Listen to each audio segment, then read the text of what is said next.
자, 여러분 규찬입니다. 또 이번에도 지사 시즌이 왔고요. 이제 여러분들이 시험을 열심히 준비하셔야 되는데 도대체 지사 시험이 뭐냐, 그리고 이 시험을 도대체 내가 공부해 볼 의미가 있나? 내가 스펙이 낮은데 내가 삼성에 어떻게 가? 뭐 이렇게 생각하는 친구들도 있고, 나는 문과인데 이런 식으로 공부를 할 필요가 있을까? 서류에서 떨어지진 않을까? 뭐 이런 고민을 하는 친구들도 있을 거예요. 그래서 도대체 지사 시험은 여러분들이 왜 공부해야 하고, 그리고 최근 나오는 동향은 어떻게 흘러가고 있고, 그 다음에 이 시험을 잘 모르는 친구들 입장에서 기본적인 유형은 어떻게 흘러가고 있으며 공부 방법론은 어느 정도 가냐, 또 이거에 대해서 내가 어느 정도 시간을 갖고 공부해야 되고, 그 다음에 문제풀이 어느 정도 투자를 해야 될까, 그리고 도대체 합격하는 친구들은 어느 정도 문제를 못 풀고 어느 정도 맞추는 것이냐, 이거 되게 궁금하잖아요. 그쵸? 요거를 오늘 제가 오리엔테이션 할 거예요.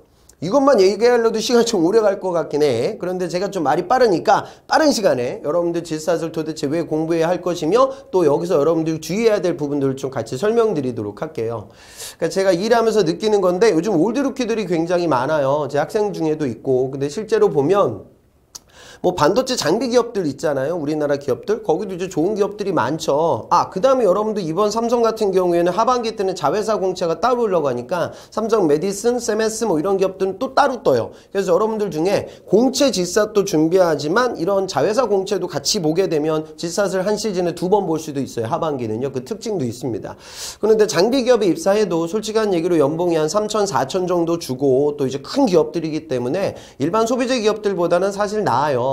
그런데 제가 보면 그런 기업에 다니는 친구들이 실제적으로 그런 삼성의 이런 뭐 설비 협력업체에 다니는 종사자들과 삼성의 메모리의 설비 엔지니어로 업무를 수행하는 친구들은요, 똑같은 친구들이야.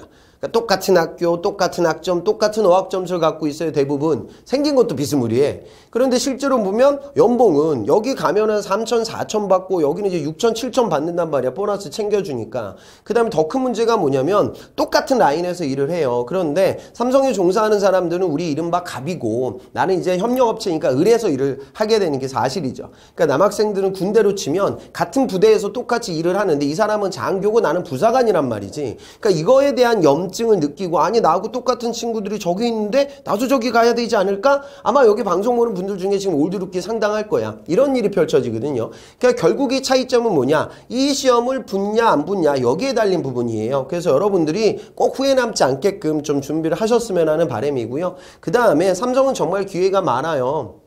취업의 약자들, 문과들, 그 문과들이 지금 이번 하반기 때 적극적으로 생각하는 곳이 사실은 은행 같은 금융권이거든요. 근데 삼성은 은행, 제1금융권은 없지만 제2금융권, 보험의 최강자이고, 카드, 증권, 자산운용 뭐 이런 업종도 유지가 되죠. 그 다음에 바이오 전공했던 친구들, 우리나라 제약사들, 뭐 셀트리온, 한미 뭐 이런 큰 좋은 기업들이 있지만 여기 채용 규모가 그다지 많지 않아요. 그러니까 바이오 시밀러에 과감하게 투자를 하는 기업이 삼성이니까 여러분들 중에 바이오 에피스, 로직스, 그러니까 바이오 전공자들 도 아주 큰 일자리를 제공하는 곳이 삼성이고, 그 다음 문과 학생들 중에 나는 식품에 관심이 있다? 그럼 삼성도 웰스토리가 존재하고 있고, 나는 서비스업에 관심이 있다? 그럼 삼성도 호텔신라가 있고, 나는 면세에 관심이 있다? 또 호텔신라가 있고, 지금 난 패션에 관심이 있다? 물산 패션사업본부가 있고, 나는 건설 플랜트에 내 인생을 걸어왔다? 그럼 물산건설, 삼성 엔지니어링이 있고, 나는 조선에 관심이 있다? 그 삼성중공업이 있다고. 거의 모든 산업을 아우르는 우리나라 1등 기업이기 때문에 취준생이라고 하면 당연히 살펴봐야 된다라는 부분을 설명드리고, 그 다음에 이제 디테일로 좀 들어가 보도록 할게요. 우선 저는 여러분들 모르시는 분도 계실 것 같은데 삼성 채용 전문가고, 뭐 삼성 자소서 면접 인적성, 특히 질삭 관련돼서 제가 1타 강사예요. 그래서 지금 나오는 부분은 보면 상반기 때 제 오프라인 수강생들 중에 삼성 최종 합격했던 친구들이 저 정도는 되거든요. 이게 예전보다 좀 줄었어. 그러니까 채용 인원이 제가 보통 한 시즌에 100명 정도 보내왔었어요. 근데 상반기 때 좀 움츠러들었습니다. 그러니까 상대적으로는 하반기가 조금 더 커지지 않을까, 이런 좀 기대감도 저는 갖고 있고요. 첫 번째로 여러분들 질삭 공부를 해야 되는 이유는, 첫 번째는 이게 뭐냐, 사이즈가 크다는 거죠, 당연히. 근데 그 사이즈가 크다는 거 여러분들 다른 관점으로 좀 보셔야 돼. 그러니까 여러분들이 볼 때 이 공채 규모에 대한 부분을 생각할 때요, 이게 지금 우리나라 10대 기업의 시가총액 현황인데 보면 아시겠지만 지금 삼성과 다른 기업들은 거의 비교할 수 없는 수치예요. 그러니까 우리가 대학에 갈 때는 서울대가 있고 연대가 있고 고대가 있고 뭐 이런 대학들이 있어서 나한테 실력에 맞는 적정 수준의 대학을 초이스해가지고 가죠. 그렇죠?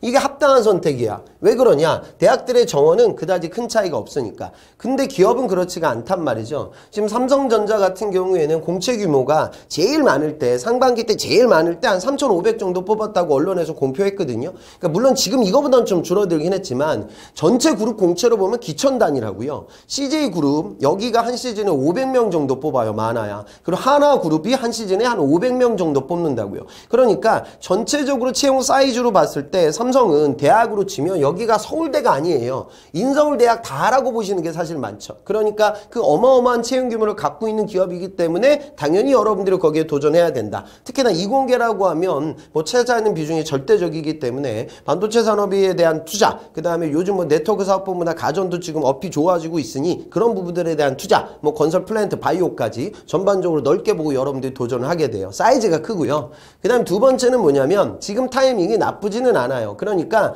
지금 삼성이 올해 한 1만 명 이상을 선발한다라고 이제 공표가 됐는데, 물론 이 1만 명에는 이제 초대졸도 들어오고 경력이라든가 이런 게 함께 합쳐져 있죠. 하지만 전체적으로는 채용 인원이 늘어난다라는 공표가 있었기 때문에 예전보다는 투자가 더 늘어날 거고 채용은 많아질 거다라는 부분은 여러분들한테 좋은 기회가 될 것 같아요. 그리고 점진적으로 이 채용이라는 건 인턴 비중이 올라가서 하계 인턴에서 전환되는 비중이 커질 거라는 그런 말이 나오고 있기 때문에 정규 공채가 남아있는 하반기 시즌을 여러분들이 마지막 기회라고 생각하고 저는 적극 투자하셨으면 하는 그 바람이에요.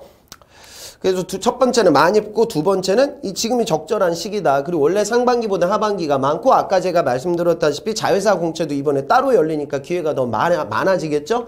그 다음에 세 번째는 뭐냐면 차별이 없는 회사예요. 이게 실제로 제 수강생들입니다. 제 오프라인, 제가 강남에서 강의하는데 제 학원에 와가지고 수업을 듣고 삼성에 들어간 친구들, 이번 합격자들이 늘어났으니까 지금 600명 훌쩍 넘는데 제가 데이터를 정리해 놓은 게 있어요. 이거 제가 나중에 다시 또 정리해가지고 또 강의 또 올려놓을게요. 보면 전체 채용 인원을 보면 조족지열이야. 적은 숫자이지만 그래도 이런 사이즈 합격 데이터가 별로 없기에 제가 한번 조사를 해봤거든요.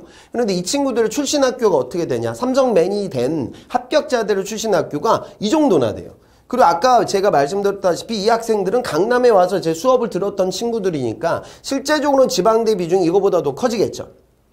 예전에 삼성에서 지방대 할당제 35% 이런 공표가 있었는데 여러분들 안 믿는 친구들이 있는데 제가 보기에는 제 수강생들도 이러니까 실제로는 이거보다 더 커진다고요. 지방대 비중이. 그러니까 뭐 우리가 생각하는 아주 명문대 비중만 높은 것이 아니라 다양하게 분포가 된다. 실제로 저 삼성 단지총괄 들어갔던 제 학생은 저기 전문학사 출신이에요. 그냥 학점은행제로 학위 받아가지고 삼성에 들어갔거든요. 이런 기업들이 뭐 타 기업에 들어가기는 사실 쉽지 않잖아요. 그래서 학교에 대한 차별이 없다는 부분은 여러분들한테 뚜렷한 강점이니까 적극 좀 투자를 하세요. 그러니까 저는 제가 비수기 때는 대학 가서도 강의를 하는데 약간 그런 차이점이 있는 것 같아요. 그러니까 공대가 좀 강한 학교들, 뭐 서성한 이런 데 가보면 방학 시즌에 가보면 GSAT 공부를 많이들 하고 있어요. 그런데 문과 비중이 좀 높거나 뭐 주로 여대나 뭐 지방대 이런 데 가보면 토익 공부를 많이 하고 있거든요. 그러니까 그 사람 이 전자에 있는 친구들은 아는 거죠. 그러니까 지난 시즌 안 돼봤으니까 되게 중요하다는 걸. 그런데 이제 나는 학교가 후지니까 못 가. 여성도 지금 7대3의 성비를 삼성은 끊어 맞춰요. 그러니까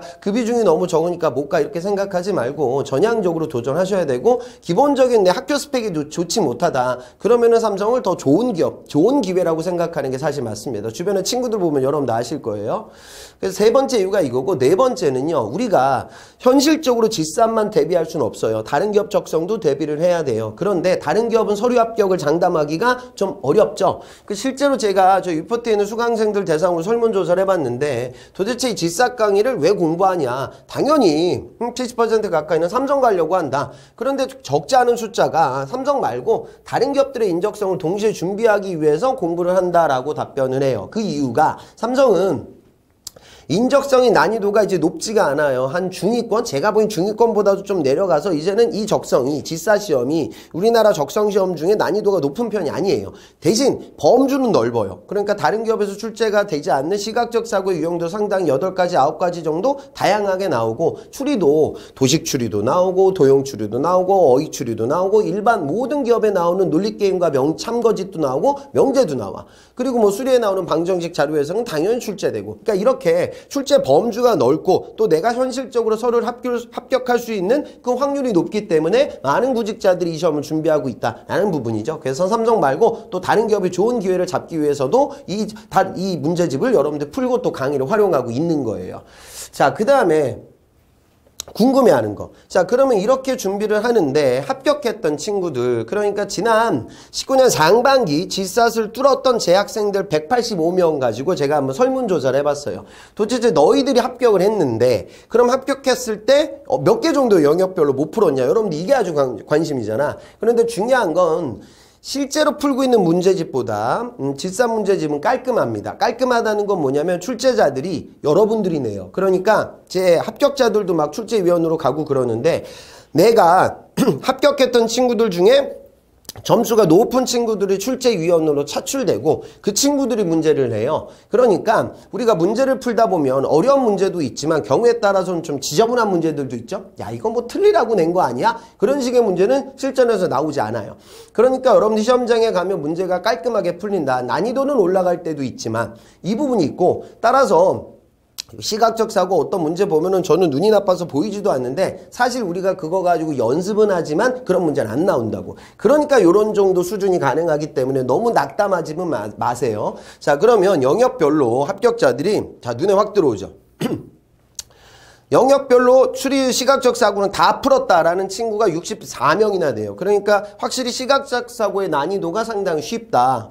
그 다음에 이제 언어, 그 다음에 수리, 추리 이렇게 봤을 때 그럼 어려웠던 부분이 뭐냐? 이제 수리나 추리가 이제 눈에 들어오는 거죠. 그죠? 그 다음에 많이 못 풀었다. 그러니까 지금 우리로 치면 한 3개, 4개, 한 4개 이상 정도를 우리가 잡았을 때 이 정도 비중, 이 정도 비중, 이 정도 비중이죠. 그러니까 결국에 수리, 추리가 문제를 푸는 데 있어서 굉장히 관건이 됩니다. 이번 시즌에는 언어가 사실 좀 어려웠어요. 예전 대비. 그런데 언어도 물론 독해력이 되게 부족한 이공계들도 있지만 사실 가장 집중적으로 우리가 학습하는 파트는 이제 수리, 추리가 되니까 여기에 좀 주안점을 주고 여러분들이 보셨으면 하는 바람이에요. 물론 언어가 약한 이공계들은 또 시간제고 푸는 연습, 어휘 관련된 연습도 하셔야 돼요. 그렇게 이해가 되고요. 그 다음에 그럼 이 친구들이 이렇게 풀었는데 또 풀었던 문제는 그 뭐 몇 개나 다 맞춘 것이잖아. 이것도 중요해요. 그래서 제가 조사를 해봤는데 물론 정답자들 중에 정확하게 기억이 안 난다 이런 친구들도 많아요. 하지만 어느 정도 정확하게 개수를 기억하고 있는 친구들이 많단 말이죠. 시각적 사고는 많은 학생들이 실제로 거의 다 풀었고 합격자들이 그 다음에 지금 보면 다 맞췄다는 비중이 상당히 높은 편이죠. 그죠? 그 다음에 뭐 수리, 추리 이 정도 비중. 그러니까 제일 많은 비중을 보면 여기 있는 2개. 한 2개 정도 틀렸다라는 수준이 많단 말이죠. 그래서 저는 합격의 커트를 물어보면 그런 것 같아요. 오랜 시간 동안 제가 일을 해오면서 시험이 끝나고 나서 개수가 나와야 돼요. 선생님, 뭐 정확하진 않지 이 친구들도. 그런데 영역별로 몇 개 못 풀었고요.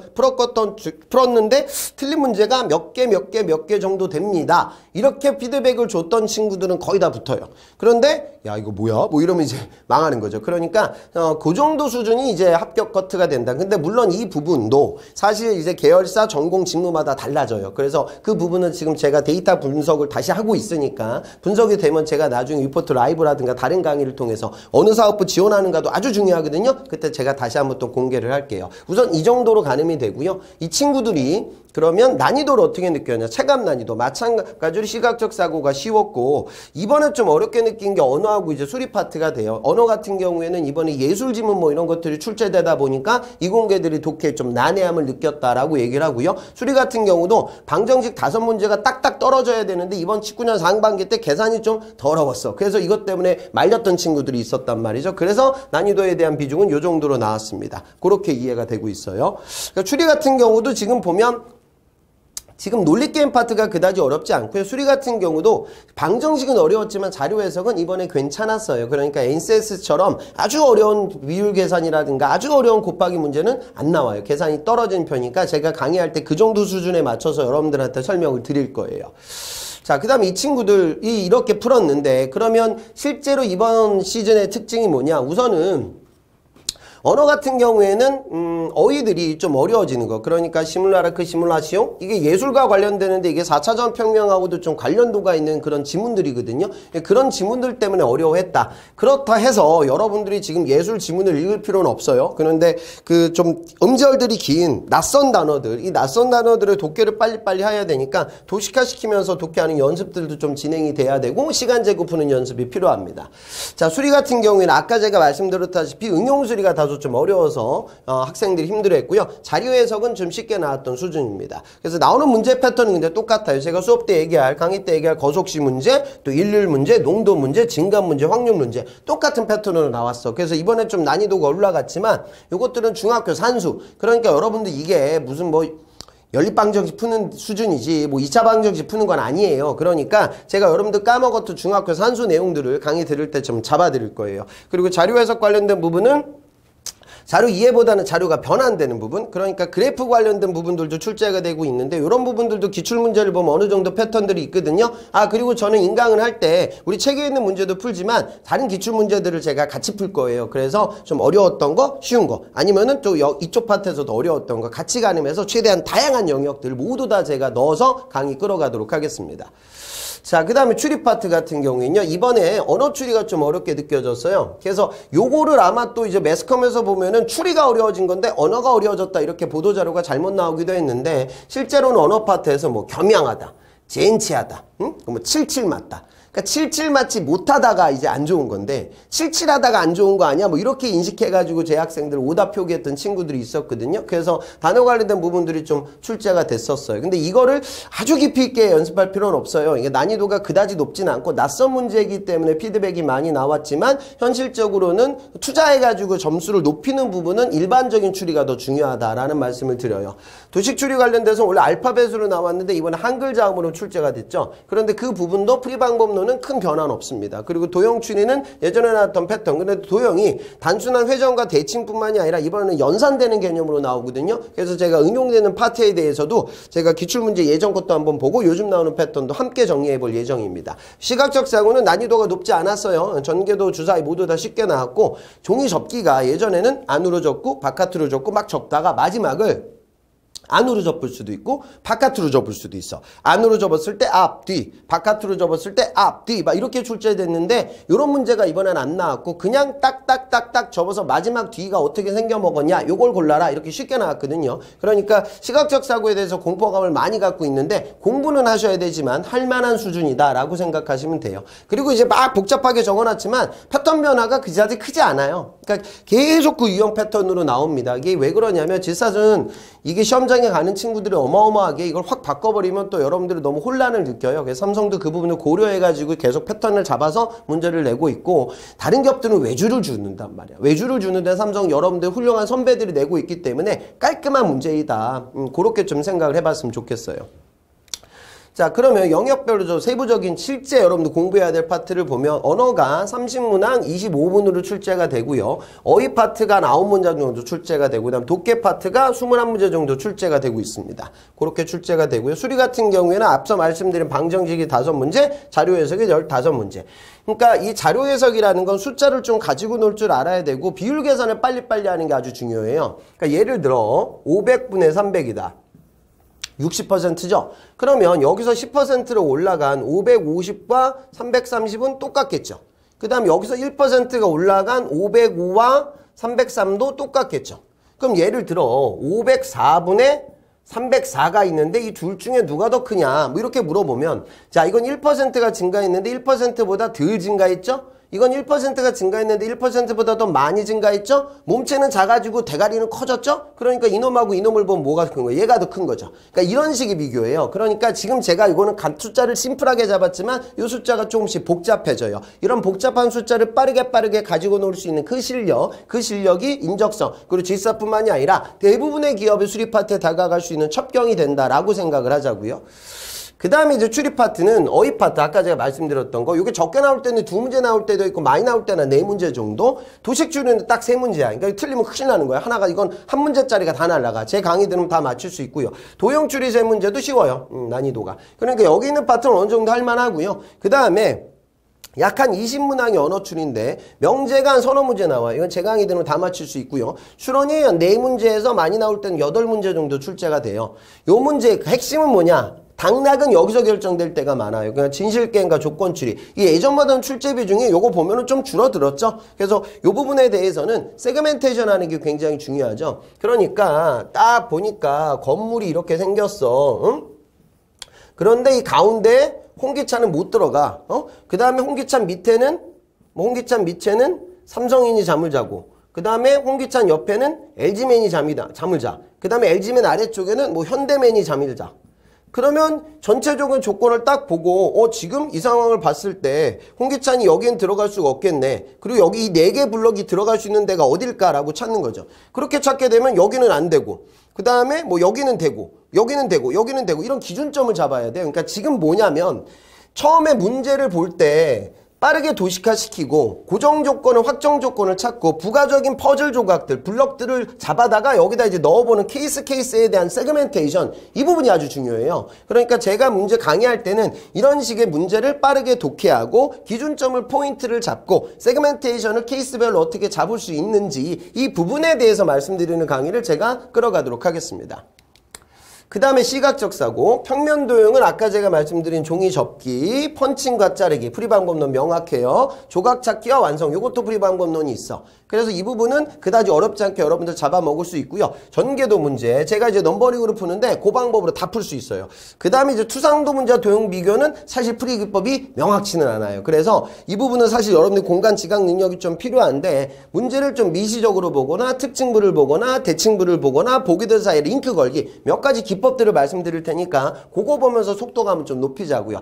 블럭 분리는 어렵지 않습니다. 요거는 이제 적층법을 풀면 되니까 다 맞출 수 있어요. 그래서 유형이 다양하지만 풀이방법론이 한 90%는 존재하기에 결국 적성은 그래요. 그러니까 제가 말씀드린 추리도 그렇고 수리도 그렇고 시각적 사고도 그렇고 자신감을 얻는 거죠. 그러니까 문제를 좀 몇 건 풀고 여러분들이 연습을 하다 보면 패턴이 눈에 발라진다고요. 그러니까 발라진 패턴을 알고 시험장에 가는 것과 야, 이 그림이 엄청 많네 뭐 이런 건 너무 결과물이 달라져요. 그래서 미리미리 좀 대비를 하시는 거죠.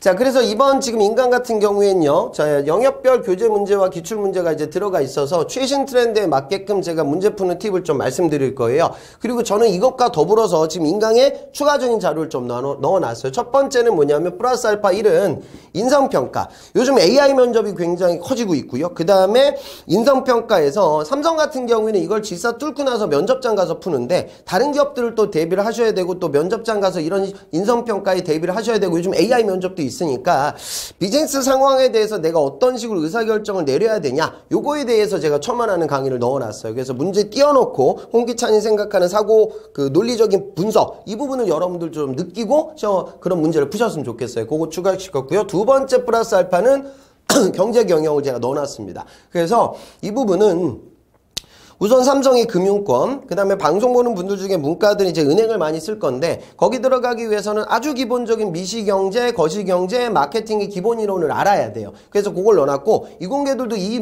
강의를 좀 듣게 되면 전체적으로 산업과 경제를 바라볼 수 있는 눈이 넓어질 거예요. 그래서 그 부분, 마케팅 관련된 얘기도 좀 넣어놨으니까 면접장 가서 PT 면접이나 창의성 면접의 툴로도 이걸 쓸 수 있어요. 그거 좀 제가 추가시켜놨고요. 세 번째 플러스 알파는 이제 IT 트렌드. 그래서 지금 기술 동향이 굉장히 복잡하잖아. 지금 일본의 제재, 디램 가격 하락세 이런 부정적 뉴스도 있고, 5G, 3D 프린팅, 클라우딩 여러 가지 IT 이슈들은 항상 변해요. 디스플레이도 마이크로 LED가 뭐냐, QLED가 뭐냐, 이 정도는 아셔야 되거든. 그래서 이 부분에 대해서 제가 정리하는 강의를 넣어놨고요. 최신 동향도 함께 넣어놓을 거예요. 그래서 이를 통해 여러분들 이 시험 준비하는 친구들의 삼성 자소서도 쓸 거고, 삼성 자소서 3번 항목의 사회적 이슈, 그거에 대한 본인의 토픽, 뭐 이런 것들을 이야기하셔야 되거든요. 그거에 대해서 접근할 수 있는 방법론, 팁 드리는 강의를 또 넣어놨습니다. 그리고 수출입 파트는 사실 나오지는 않는데 기본적인 적성이 좀 여러분들 활용 가치가 있으니까 제가 또 추가시켜 놨어요. 그리고 강의 중간중간 제가 뭐 자소서나 면접에서 고려해야 될 부분들도 같이 넣어서 편안하게 들을 수 있게 강의 끌어가도록 하겠습니다. 그렇게 정리돼요. 저는 뭐 아시는 분들도 아시겠지만 저도 삼성 출신이고, 저도 예전에 이제 사트였어. 사트 보고 삼성 들어갔고, 제가 이 강의를 오랫동안 찍어왔어요. 그리고 이제 지사 모의고사도 제가 집필했었고, 뭐 LG라든가 다른 서적들, 취업 서적들 많이 쓰고 있고, 방송이라든가 현장에서 여러분들 만나다 보면 적성을 그렇게 느끼는 것 같아요. 그러니까 선생님 저는 포기해야 됩니다. 왜냐하면은 제가 여성 문과인데 스터디하다 보니까 남자 공대생들은 너무 잘하는데 저는 풀 수가 없어요. 근데 사실 이건요, 여러분들만의 리그예요. 뭔 소리냐? 8대2 정도예요. 그러니까 80%가 이공계, 20%가 문과. 문과 되게 조금 뽑죠? 하지만 아까 말씀드렸다시피 공채 규모가 너무 크니까 절대 무시할 수 없는 숫자예요. 성비가 7대3. 그러니까 이 비율을 맞추기 때문에 남자 공대생들은 남자 공대생들의 경쟁, 여자 문과들은 여성 문과 학생들의 경쟁, 이런 식이죠. 그러니까 제가 경험상 느낄 때 남자 공대생들은 시각적 사고를 잘해요.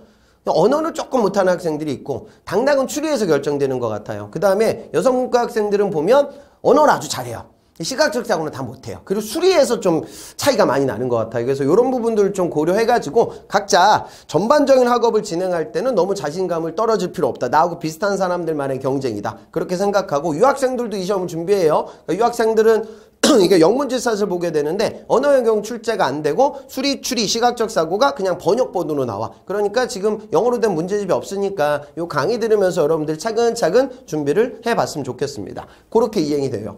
그래서 여러분들 쭉 제가 설명드렸는데 뭐 듣다 보니까 뭐 할 게 엄청 많네 이렇게 복잡하게 생각하지 마시고 바로 스타트 하시면 돼요. 그리고 미리 설명드리겠지만 보면서 야 이거 뭐 홍기찬이 엄청 잘 푸네. 나도 해야지? 근데 왜 이렇게 안 되지? 그렇잖아. 강의 듣는 것과 여러분들 실전 연습은 달라요. 그래서 강의는 강의대로 듣고 또 문제집을 풀고. 그래서 저희가 이거 말고 또 모의고사도 이제 계속 출간이 되니까 그런 것도 좀 함께 풀면서 전체적으로 경쟁력을 끌어올렸으면 좋겠고요. 이렇게 저처럼 활짝 웃으면서 삼성맨이 되는 여러분들 좀 기원하도록 하겠습니다.